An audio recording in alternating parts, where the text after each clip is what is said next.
how are you? I'm good. It's good to see you here. It's good to be here. Good. So tell me about your week. What went on? Well, I had a couple of struggles this week. As you know, I get tense in the car, and we were supposed to go to a family function, and I can't sit in the passenger seat without getting anxious and everything, and so ended up having to drive myself, and that was okay. I don't mind driving myself. I just have a hard time being that passenger, and it's starting to cause tension a little bit between me and my husband. And I, every time I am a passenger, I'm braking, my side of the car, and giving him tips on how to drive, which probably doesn't go over real big. So those are the things I've kind of been struggling with this week. Yeah, it seems like a lot. It is. Yeah.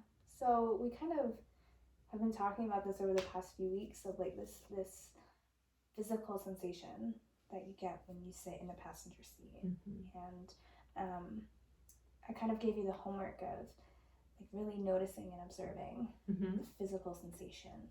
And I'm just really curious as to what you found.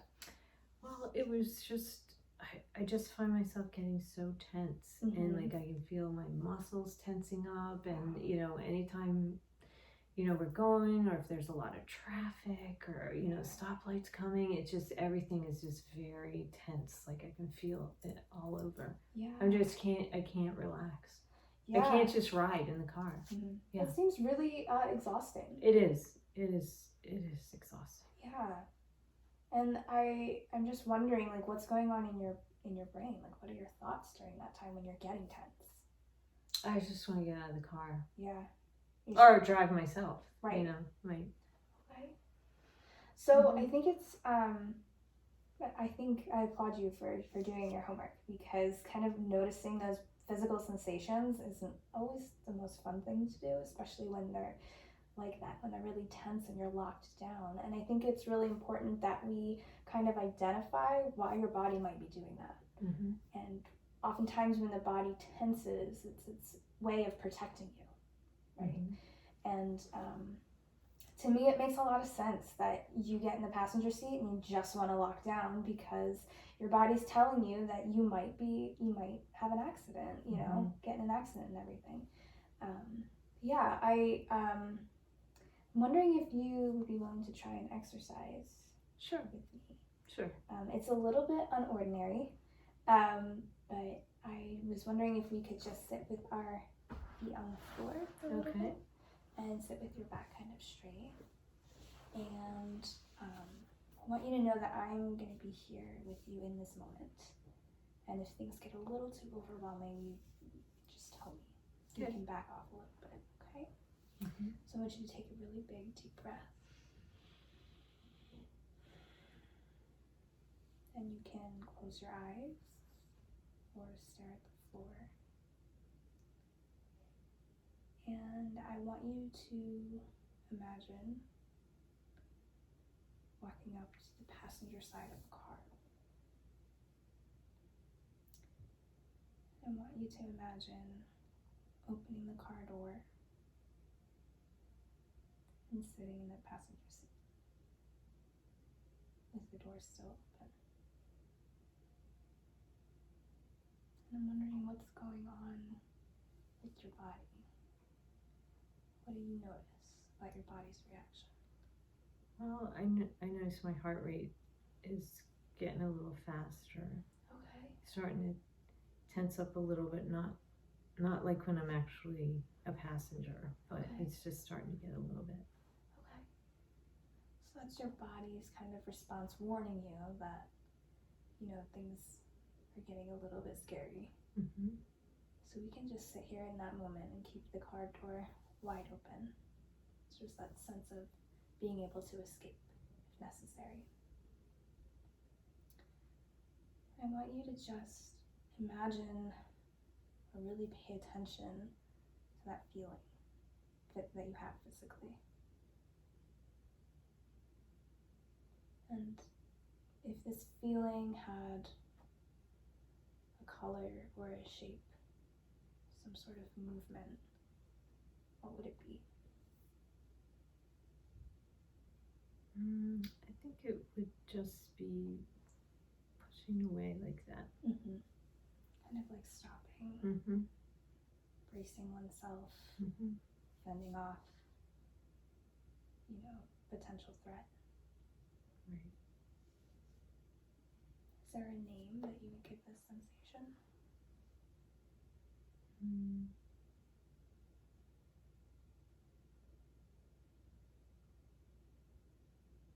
I can't really think of one. That's okay. It can kind of be the unnamed sensation.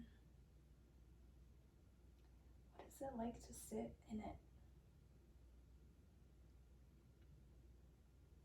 I just want to get out. Mm-hmm. Yeah, it's kind of, would you say it's scary? It's like the foreboding of being scary. It's not scary in and of itself. It's just the potential to be scary. Yeah. Kind of like uneasiness, Mm-hmm. being on guard. Okay. So, what I want you to imagine now is I want you to imagine yourself kind of talking to this unknowing sensation or unknown sensation.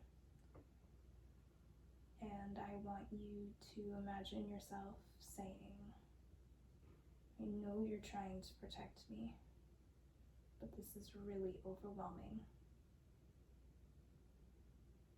And just repeat that a few times to this unnamed or unknown sensation.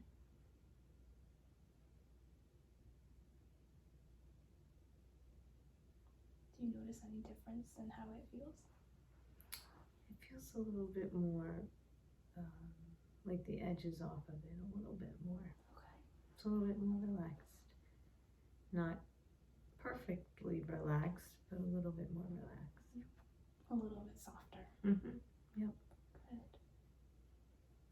So now I want you to imagine yourself getting out of the car, closing the passenger door, and taking a big deep breath, and walking away. And you can come back to the room whenever you feel comfortable. Yeah. So how was that? I think that was good. I think I can use it. Okay. Yeah, use that as a way to deal with it. How so? Just to be able to identify it and talk to it and talk the edge off of it, Kind of having that positive or boundary setting almost conversation with the sensation. Right. Yeah. Does that give you a better sense of control? Yes, absolutely. I feel much more like I would have control of it before. I wasn't feeling like there was any control. It was just boom, there, and there wasn't any, I didn't have any tool to really say, hey, stop. Right. And I think that's definitely something that we can continue to practice as we continue to meet, for sure. That'd be great. I would really appreciate it. Yeah, of course. I'm really proud of you for going to that place, because that's not easy to imagine your fear. Right, it's so true. Yeah, and to have the guts to talk to it too, and tell it to back off. That's really powerful stuff. You did really good work today.